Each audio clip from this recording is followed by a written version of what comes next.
करी, आपने 20 लाख रुपए कमाया, आपने क्या किया, उस 20 लाख की एफडी करा दी। आपने कहा ये सब जो आपकी बातें ना मेरे को नहीं समझ आती, मैं तो एफडी करा रहा हूँ। 20 लाख आपका एफडी में पड़ा है, मान लो वो बैंक डूब गया, बंद हो गया, तो उस 20 लाख का क्या होगा जो आपने एफडी कराई है? ये बात पता है? कितनों को नहीं पता है, हाथ ऊपर करो।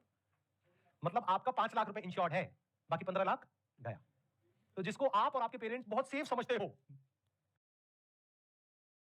वो भी सेफ नहीं है, बल्कि मैं ज्यादा सेफ हूं, क्योंकि आप तो एफडी करा के भूले पड़े हो, तो आपको तो तब पता लगेगा जब न्यूज में आ जाएगा। मैं तो मालिक हूं ना उस बैंक का, तो मैं उसको मॉनिटर करता रहता हूं, उसकी अर्निंग्स कॉल सुनता रहता हूं, उसकी जो क्वार्टरली रिपोर्ट्स है उसको स्टडी करता रहता हूं। तो कहीं भी कुछ भी गड़बड़ हुआ तो सबसे पहले मुझे पता लगेगा, उसके 6 महीने, 1 साल या 2 साल बाद आपको पता लगेगा। तो जैसे ही मुझे पता लगेगा, उस दिन मुझे एक बटन दबाना है और वो सारा पैसा मेरे बैंक अकाउंट में आ जाएगा। उस बैंक अकाउंट में नहीं जो बैंक डूबने वाला, किसी दूसरे बैंक अकाउंट में। तो ये ज्यादा सेफ है, ये ज्यादा सिक्योर है। यही है, तो शॉर्ट टर्म में अब वो जो आपने इन्वेस्टमेंट करी है, वो चाहे ऊपर जाए चाहे नीचे जाए, आपको फर्क नहीं पड़ने वाला। जैसे अपने घर में फर्क नहीं पड़ता कि आपने घर का प्राइस रोज चेक करते हो सुबह उठ करके। नॉलेज के बेस पे एक्ट करना, specially if that knowledge is backed by facts, data and right understanding, that is much more safe and secure than blindly चलना। तो अगर मेरी बात आपको समझ आ रही है, तो ये जो बैंक एक ऐसा भी फेज था आज से आई थिंक 4-5 महीने पहले, जब वो बहुत नीचे चला गया, बहुत मतलब 10-15% टूट गया, तो मैं दुखी नहीं हुआ। आज वो स्टॉक बहुत ऊपर है, तो अगर मैं आपको नंबर बताऊंगा तो आपके पैरों के नीचे जमीन निकल जाएगी सुन करके, लेकिन उसकी वजह से मैं खुश नहीं हो रहा हूं। अब एक काम करते हैं, अब मेरे को छोड़,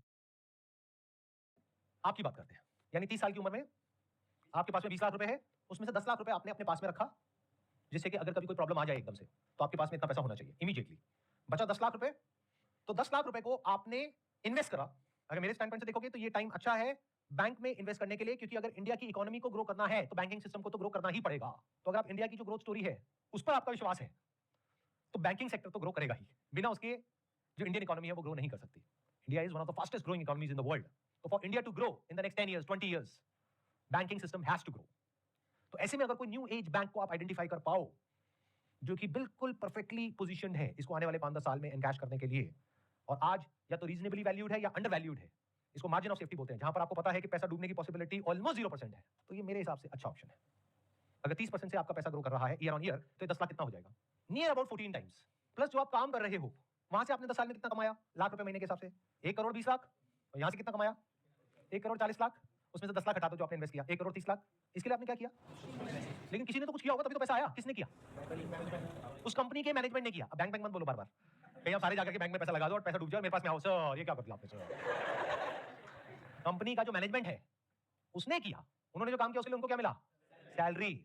बट आपको क्या मिला? प्रॉफिट। और प्रॉफिट हमेशा सैलरी से ज्यादा होता है अगर बिजनेस बढ़िया चल रहा है तो। इसका एक प्रैक्टिकल एग्जांपल दूं, आप में से कितने जिन्होंने बजाज फाइनेंस नाम की कंपनी का नाम सुना है? अभी उसका मार्केट प्राइस क्या है? एनी आइडिया, जो स्टॉक मार्केट को ट्रैक करते हो?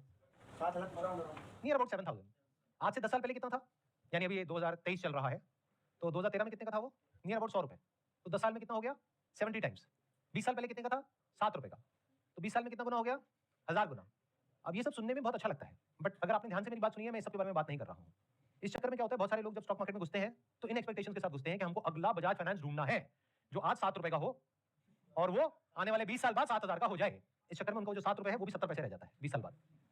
तो मैं इसकी बात कर ही नहीं रहा हूं, यानी मैं पेनी स्टॉक्स की बात नहीं कर रहा हूं, मैं स्मॉल कैप की बात नहीं कर रहा हूं, मैं कुछ हद तक वो बात कर रहा हूं जिस फेज में बजाज फाइनेंस आज से 10 साल पहले था। 20 साल पहले नहीं, क्योंकि वहां पर ये बता पाना कि 20 साल बाद ऐसा कुछ होने वाला है, that was next to impossible. But 10 साल पहले अगर किसी में एक रीजनेबल अमाउंट ऑफ अंडरस्टैंडिंग थी एनबीएफसी सेक्टर की, तो वो प्रेडिक्ट कर सकता था कि 10 साल बाद कुछ ऐसा होने वाला है। तो मैं बात कर रहा हूं उस वक्त वहां पर एंटर करो जब रिस्क कम हो और रिटर्न की पॉसिबिलिटी बहुत ज्यादा हो। मैंने क्या कहा, आपका पैसा 10 साल में कितना गुना हो जाएगा अगर 30% की रिटर्न आई तो? 14 टाइम्स। और बजाज फाइनेंस कितना हुआ पिछले 10 साल में? 70 गुना। तो मैं 70 गुने की बात ही नहीं कर रहा हूं, मैं ये 50% कैगर की बात नहीं कर रहा हूं, मैं 25-30% की बात कर रहा हूं। और इसको मिनिमाइज करने के लिए मैंने बैंकिंग सेक्टर को चूज किया, because I have fair amount of understanding of that कि वो कैसे काम करती है। प्लस मैंने जो दाव लगाया है वो आप लोगों की बेवकूफी के ऊपर लगाया है, क्योंकि मुझे पूरा विश्वास है आप लोगों के ऊपर कि मेरी वीडियो अपलोड करने के बाद भी आप वही करोगे जो आप करते आए हो।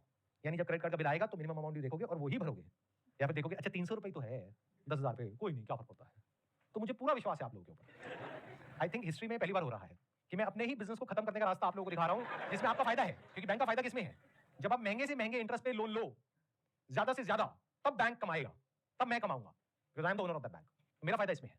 लेकिन मैंने अपने नुकसान की बात कर दी है। मैंने जो आपको कहा, अगर आपने एक्चुअल में वो कर दिया या सबने वो कर दिया तो मैं तो लॉस में चला जाऊंगा। क्यों? क्योंकि आपका जो पैसा सेविंग्स अकाउंट में पड़ा है उसको उठा के आपने एफडी करा दिया, एफडी में आपको मिल गया 7%, ऊपर से आपने महंगे लोन लेना बंद कर दिए, प्लस बैंक के अपने खर्चे भी तो हैं। इंप्लॉइज है, सैलरीज है, ब्रांचेस है, उसका रेंट है, तो बैंक ने क्या कमाया? तो मैं लॉस में चला गया। लेकिन मुझे पता है ये सब जो मैंने कहा है, आप ऐसा कुछ भी नहीं करोगे। फिर आप कहोगे कह क्यों रहे हो? अरे ऐसे ही। मेरी आदत है सच बोलने की। इसी में तो मजा है।